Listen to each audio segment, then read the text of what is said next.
मित्रांनो, मी कुशल कवटेकर आणि आपलं स्वागत आहे DNK इन्फो यूट्यूब चॅनलमध्ये। आज जागतिक योगा दिन 21 जून आपण ग्रामीण दुकानाच्या वतीने आज जागतिक योगा दिन मी विनंती करतो की त्यांनी थोडक्यात आपल्याला 2 शब्द मार्गदर्शन करतील आणि त्यानंतर योगा आणि प्राणायामाचे प्रात्यक्षिक एवं सारे योग साधक साधिकाएं और ग्रामीण रुग्णालय के सारे अधिकारी वर्ग एवं कर्मचारी वर्ग सभी को मेरा शिक्षा नमन। आज 21 जून अंतर्राष्ट्रीय योग दिवस, ये 8वां अंतर्राष्ट्रीय योग दिवस है। 2015 से अंतर्राष्ट्रीय योग दिवस शुरू हुआ है और जब से निरंतर चल रहा है। पिछले 2 साल कोरोना के वजह से, कोविड के कारण व्यापक पैमाने पर हो नहीं पाया, पर अभी फिर से इस साल नए से एक ऊर्जा के साथ में आज हम इस योग दिवस को मना। जीवन है और रोग बड़ा नहीं हो सकता, योग भी बड़ा है। तो योग से ही हम अपने आप को निरोगी बनाए रख सकते हैं और योग से ही एक जीवन जो है संकीर्ण से विराट की ओर जा सकते हैं और राष्ट्र की एक अभिव्यक्ति बन सकते हैं। हम इस पृथ्वी में आए हैं तो निरोगी शरीर लेकर के ही आए हैं और ऐसे ही निरोगी शरीर लेकर के अगर हमें जाना है तो योग को अपने जीवन में अपनाना पड़ेगा। हमारा जो दिनचर्या है, जीवन शैली है, उसको भी थोड़ा सा बदलाव लाना पड़ेगा। परिवर्तन ही जैसा जीवन है, ऐसे ही योग भी जीवन है। योग को ही लेकर के अगर हम आगे बढ़ते हैं तो जीवन में प्रगति आपके कदम चूमेगी और योग ही जीवन है। जुड़ना और जोड़ना ही योग है। तो योग केवल ही कर्म योग ही योग नहीं है, या फिर आसन व्यायाम प्राणायाम ही योग नहीं है। मनुष्य का मन से मन का मिलन, मन से आत्मा का, शरीर का मन से और मन का आत्मा से, आत्मा का परमात्मा से मिलन ही योग है। तो उस योग की परिभाषा को हम अगर समझना चाहते हैं तो उसके लिए हम कुछ पहले योग की प्रात्यक्षिक करेंगे। प्रात्यक्षिक करने के बाद फिर हमें समझ में आएगा कि सच में ही योग को हमें जीवन में क्यों अपनाना है ना। और थोड़ा सा ही जैसे घुटनों में दर्द है, बीपी है, शुगर है, सर गोळी द्या, मॅडम गोळी द्या म्हटलं की धावत येतात। आणि म्हटलं की चला योगाला बसा, का की आता तर सगळ्या सब सेंटरला एक योग टीचर आहे आणि योग टीचर दर आठवड्याला येते तुमच्या गावामध्ये, सर्वांच्या गावामध्ये, पण तिथे बोलावून सुद्धा लोक येत नाही, म्हणजे आपल्या जीवनामध्ये कुठेतरी निराशता आहे। चला का पुढे मी बोलत नाही, पण आपण योगाचा प्रारंभ करूया आणि सर्वांनी योग आपल्या जीवनामध्ये जीवन में अपनाना है और जीवन में योग को अपनाएंगे तो आगे बढ़ेंगे और निरोगी शरीर लेकर के भी ऊपर जा पाएंगे। चलिए ये पर मैं अपने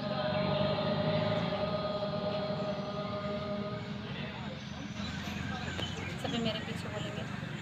ओम सर्वे भवन्तु सुखिनः, ओम सर्वे भवन्तु सुखिनः, सर्वे सन्तु निरामयाः, सर्वे सन्तु निरामयाः, सर्वे भद्राणि पश्यन्तु, सर्वे भद्राणि पश्यन्तु, मा कश्चित् दुःखभाग् भवेत्, मा कश्चित् दुःखभाग् भवेत्।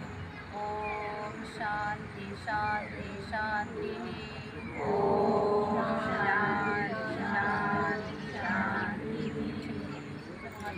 ईश्वर से प्रार्थना करते हैं ईश्वर सबका मंगल, सबका कल्याण हो, विश्व का कल्याण हो, सबको निरोग रखे ईश्वर भगवान। आप ही की शरणागति, आपकी सेवा मेरा कोई योग कर्म सुकौशलम समत्वम योग उच्यते राष्ट्रगीत सर्वोपरि। चलिए ये दोनों हाथ पकड़ करके हृदय के अंदर अपने आप को और नई योग शिक्षिका हमारी जाएगी बीपी ना होने के लिए आगे जाकर। दोनों हाथ ऐसे रखेंगे और हंसेंगे, कैसे देखिए, हंसने से चेहरा सुंदर होता है, बीपी नहीं होता है ना। चलिए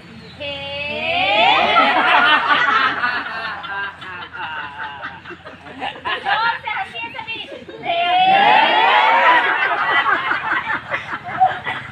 पुन्हा परत एकदा।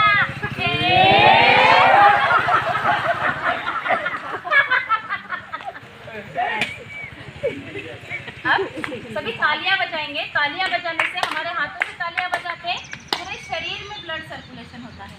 तो कैसे बजाएंगे? ट्रेन कैसे दौड़ती है ना, शुरू में धीरे धीरे धीरे, कैसे वैसे ही मेरे साथ बजाएंगे। आपण ट्रेन, याला ट्रेन आलेली कोण म्हणतात?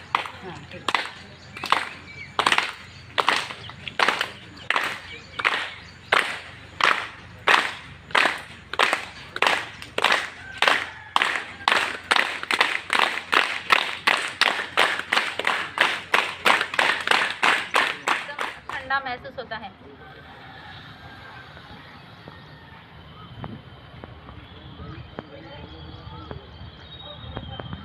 फिर से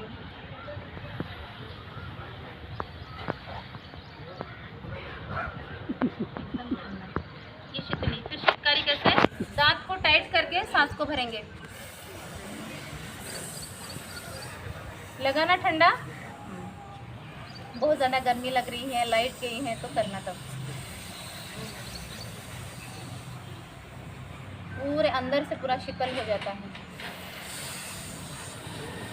और फिर नींद नहीं आती। प्रेगनेंसी में तो 5वें-6वें महीने के बाद नींद ही नहीं आती है। तो ऐसे समय में ये शीतली, शीतकारी और भ्रामरी प्राणायाम और अनुलोम विलोम प्राणायाम ज़्यादा करना, नींद अच्छी आती है। तो जिन्हें बीपी है उन्होंने अनुलोम विलोम और ये भ्रामरी प्राणायाम ज़्यादा करना। अनिद्रा की बीमारी जाती है, चिड़चिड़ापन, राग लवकर येणे, ह्या सगळ्या बीमारी कसे दूर होऊन जातात। और जिनको सर्दी, जुकाम, नज़ला होता है, 12 ही महीने किसी को सर्दी या फिर डस्ट का एलर्जी, तो ये सारा कुछ एलर्जी वगैरह सारा मिट जाता है कपालभाती प्राणायाम करने से। तो कैसे करना? सांसों को केवळ बाहेर छोडणं, जसं आपण शेंबूड फेकतो ना, सर्दी झाली किंवा उलटी करतो म्हणजे पोटातलं सगळं बाहेर काढतो आपण, तसं 1 सेकंड में एक बार। सर कमर करके सीधा करिए। हाँ, अब करिए। पेट कम होता है इससे। करेंगे हम जैसे सांस ले रहे तो आवाज़ आ रहा है, तो आपका साउंड लेस होना चाहिए। धीरे धीरे लंबा सांस भरेंगे, दाहिने से छोड़ देंगे, दाहिने से ही भरेंगे, बाएं से सांस को छोड़ देंगे। जहाँ से सांस को छोड़ रहे हैं वहीं से सांस को फिर भर रहे हैं हम, और दाहिने से छोड़ रहे हैं, जहाँ से छोड़ रहे हैं वहीं से फिर से सांसों को भरेंगे और बाएं से सांस को छोड़ देंगे। ये अनुलोम विलोम प्राणायाम है। इससे सर्दी, खांसी, जुकाम, नज़ला, साइनस के सारे प्रॉब्लम्स इससे दूर होते हैं। हार्ट, लिवर, किडनी के पेशेंट भी अनुलोम विलोम प्राणायाम को भी उठा दीजिए मैडम। उठाइए और सीधा करिए और सीधा करिए और आप ऊपर देखिए। Good, very good. पैर पास में लीजिए मैडम आप। पैर पास में, दोनों पाय जवळ घ्या और सांस को छोड़ते हुए वापस। Very good. फिर से सांसों को भरते हुए भुजंगासन। आता तुम्ही 1-2 मिनिटासाठी करत असले तरी तुम्हाला त्याचं फिलिंग जब तक तब है ना रिलीफ ऐसा महसूस होता है। वो पेन किलर की वजह से ये उसके बदले ये करना जब के तब। देखिए कमर दर्द में कितना सीधा। ये वज्रासन की स्थिति है। सीधे हो जाइए सभी। हाँ ऐसे। और फिर घुटनों के बल उठ जाइए। उठने के बाद दोनों हाथ ऐसे रखिए कमर के पीछे से, ऐसे रखने के बाद पीछे हो जाइए, पीछे।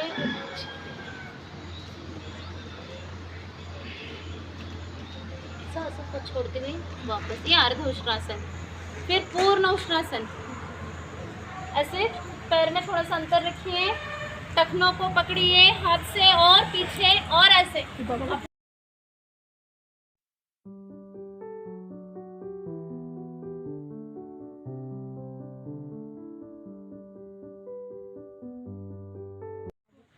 अब दोनों पैरों को ऐसे बैठ जाएंगे, दोनों हाथ से ऊपर उठा देंगे।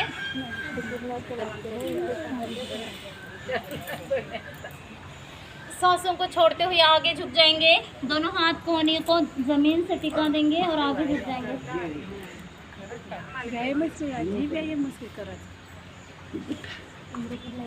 सांसों को भरते हुए आगे उठ जाएंगे।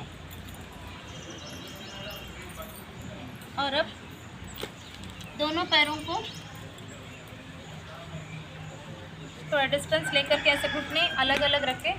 दायां हाथ ऐसे रखिए और उसके ऊपर से ऐसे रखिए। उत्तान मंडूकासन। फ्रोजन शोल्डर के लिए अच्छा है, छोड़ दीजिए। अब वक्रासन। दोनों पैर सीधा कर देंगे, बायां पैर मोड़ लेंगे। जो पैर मोड़ा वही हाथ पीछे दिया, फिर दाहिना हाथ माने दूसरा हाथ छाती के बीच में से रखा, ऐसे रखिए। हाँ रखें और फिर ऐसे थोड़ा सा और ट्विस्ट करिए, जितना जाता उतना। इधर जितना आता है इधर लाइए। गुड। और अब पीछे देखिए, जो हाथ पीछे गया ना उधर देखिए। ऐसा नहीं है, शुगर वालों के लिए आसन स्पेशली है। पैनक्रियाज इससे डीएक्टिवेट, पैनक्रियाज डीएक्टिवेट हो जाता है। नींबू को जैसे निचोड़ते हैं ना वैसे शुगर वालों के लिए आसन। चलिए, बाईं ओर से करवट लेते हुए फिर खींच के बल लेट जाएंगे। दोनों पैरों को घुटनों से मोड़ लेंगे ऐसे, और फिर दोनों पैरों को दोनों हाथों से इंटरलॉक कर दीजिए पेट के पास।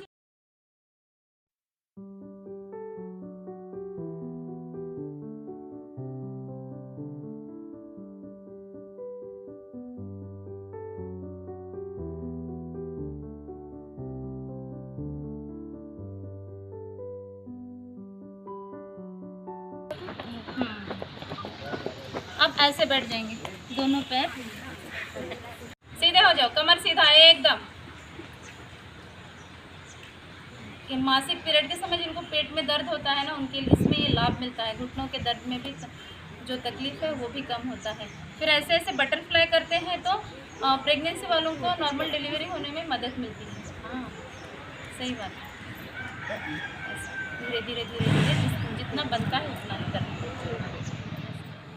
सांसों को छोड़ते हुए आगे झुक जाएंगे, जिससे जितना बनता है। कमर में दर्द है तो आगे ना झुके, और झुके और झुके। झुकने के बाद माथा नाक से लगाए।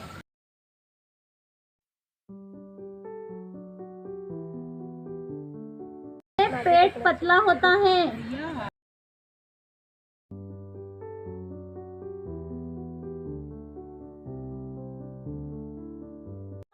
कमर के पीछे रखेंगे। अर्ध चक्रासन। कैसे? सांसों को भरते हुए देखिए, कोई जोर जबरदस्ती नहीं, जिसका जितना बैलेंस है उतना ही। पैर में थोड़ा अंतर रखिए, फासला रखिए। सांसों को भरते हुए पीछे,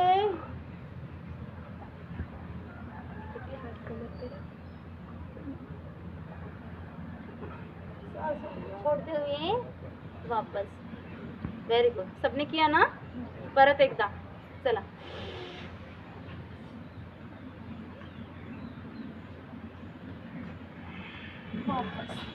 ये ना कफ रोगों के लिए बहुत अच्छा है, सर्वाइकल पेन के लिए भी बहुत ही लाभदायी है। दोनों पैरों में आप फासला रखेंगे।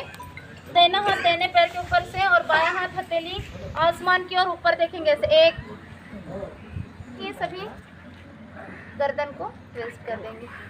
अब दूसरी ओर से भी 2,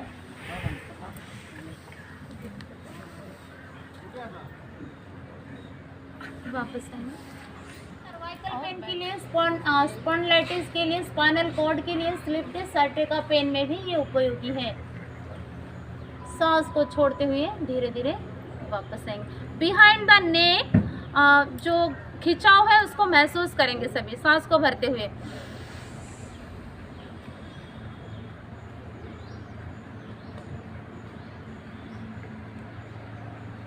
धीरे धीरे सांसों को छोड़ते हुए वापस आएंगे। मैडम आप बैठे बैठे भी कर सकते हैं, गर्दन के मूवमेंट्स कर सकते हैं। हाँ, अब कान को कंधे से लगाने की कोशिश करेंगे। हर एक स्टेप को मैं एक एक बार ही करती हूँ। इस बार कंधे को नहीं उठाना, कान को ही कंधे के पास लाना। सांस को भरते हुए, सांसों को छोड़ते हुए वापस। फिर बाईं ओर से भी ऐसे ही करेंगे।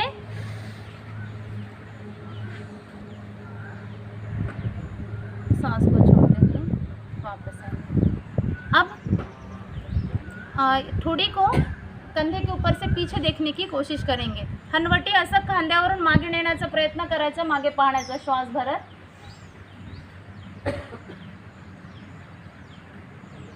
सांसों को छोड़ते हुए वापस आएंगे। फिर बाईं ओर से भी ऐसे ही करेंगे। देखिए, सर्वाइकल पेन के लिए ना कोई दवाई नहीं है,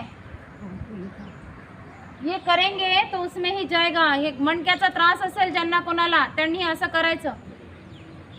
कोई ऐसा दवाई नहीं है कि जिससे सर्वाइकल पेन जाता है। थोड़े देर के लिए 5-6 घंटा आपको असर करेगा। अब दोनों हाथ दोनों साइड से रखेंगे, कमर के पार्श्व भाग से। दोनों हाथों को धीरे धीरे ऊपर उठाएंगे और ऊपर उठाएंगे और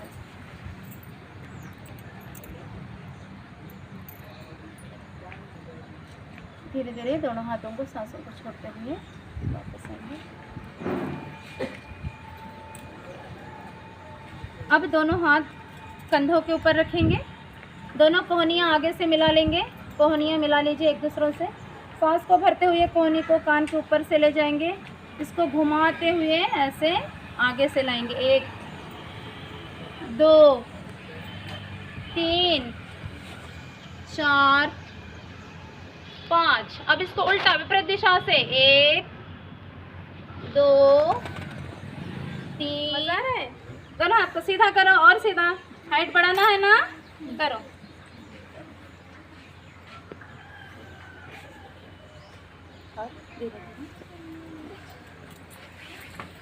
अब और दोनों हाथ कंधे के समान अंतर पीछे ले जाएंगे, बायां हाथ कंधे के ऊपर, दाहिना हाथ सीधा करके से कमर को सिर्फ थोड़ा सा ट्विस्ट कर देंगे और पीछे गर्दन को मोड़ लेंगे। सांसों को छोड़ते हुए आगे, फिर सांसों को छोड़ते हुए बाईं ओर भी ऐसे ही करेंगे।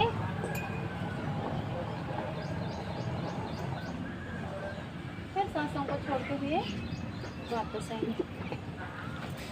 अब दोनों हाथ डिलोय कर लेंगे, सर के ऊपर रखेंगे, सांसों को भरते हुए दोनों हाथ को स्ट्रेच करेंगे, पंजों के बल खड़े हो जाएंगे। इससे बच्चों की हाइट बढ़ती है, कद की वृद्धि होती है और बॉडी माइंड एंड थॉट्स का क्रिएशन बढ़ता है, मन संतुलन होता है, मन की चंचलता को दूर करती है यह आसन ताड़ासन। धीरे धीरे सांसों को छोड़ते हुए, हाँ ये दंडासन में ऐसे बैठ जाएंगे। जिनको ज्यांना मुंग्या मुद्रा येतात बघा हातापायाला, त्यांच्यासाठी बसलेले जे आसन आहेत त्यांनी ते करायला पाहिजे। असंच आपटायचं पाय, दुसऱ्यांचे हातपाय ओढण्यापेक्षा स्वतःचेच पाय हात ओढायचे, त्याच्याने काय आपण निरोगी सुद्धा राहू शकतो। असं दोनों पैर ऐसे गोल गोल गोल गोल घुमाना, क्लॉकवाइज फिर एंटी क्लॉकवाइज, फिर उंगलियों को भी आगे पीछे, इससे ना ये एड़ियों का दर्द, घुटनों का दर्द।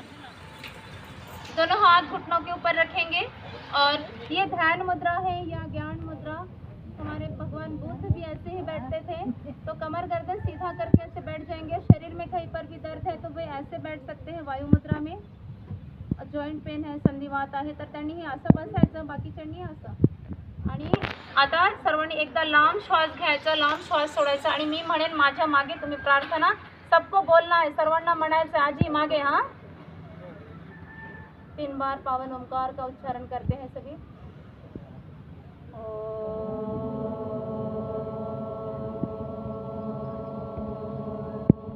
दोन्ही हात वर करा, दोन्ही हात घासून घ्या। घासल्यानंतर जेव्हा दोन्ही हात गरम होईल तेव्हा गरम गरम हातामध्ये आपले डोळे उघडायचे सर्वांनी।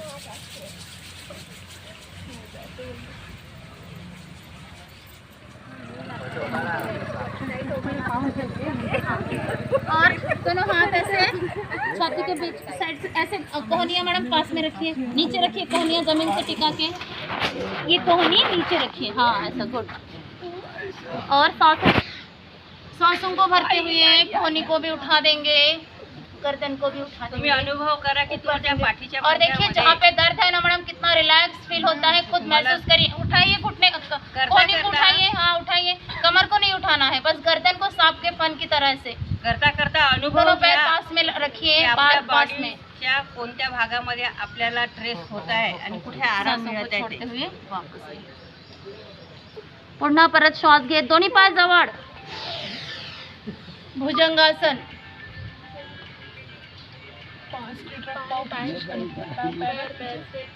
सांसों को छोड़ते हुए वापस। अब बायां हाथ नीचे रखेंगे मैडम। एक तास सगळं आळस बाजूला ठेवून जर एक तास जरी आपण योगा केला देखिए अब ये कपालभाति प्राणायाम पीरियड के समय में 5 दिन नहीं करना और फिर ऑपरेशन आदि हुआ है तो 6 महीने तक नहीं करना, प्रेगनेंसी में नहीं करना। बाकी सभी कर सकते हैं जिनको पिंपल्स है, चेहरे में पिंपल चला जाता है। मुझे तो भगवान ने काला रंग दिया तो उसको नहीं गोरा कर सकते हम, पर चेहरे को निखार और आत्मविश्वास एक झलकता है। तो नासिका को बंद करेंगे और दाहिने नासिका से सांस को नहीं भरेंगे, बाएं नासिका से सांस को भरेंगे, बाएं से मैडम आप ये कर सकते हैं मैडम। इससे आने वाला जो संतान होता है वो उसको कभी भी हार्ट के डिसीजेस नहीं होते, लंग संबंधी कोई डिसीजेस नहीं होते। माँ अगर इस समय में प्राणायाम करती है तो एक अनुष्ठान की तरह हम उसको घर में पाल सकते हैं। और 9 महीना अगर माँ जाएगा, पहले मत करिए फिर सुनाई नहीं देगा, है ना। एक बार देख लीजिए मैं कैसे करती हूँ। इसको पूरा दबा देंगे तो आवाज़ बाहर का कुछ भी नहीं आएगा, एकदम नहीं आना चाहिए आवाज़ बाहर का कुछ भी। ये तर्जनी उंगली को माथे के ऊपर रखेंगे, शेष 3 उंगलियां आँखों के ऊपर रखेंगे और सांस को ऐसे भर लिया, फिर अंदर से भ्रमर की तरह गुंजन करेंगे। देख लीजिए एक बार।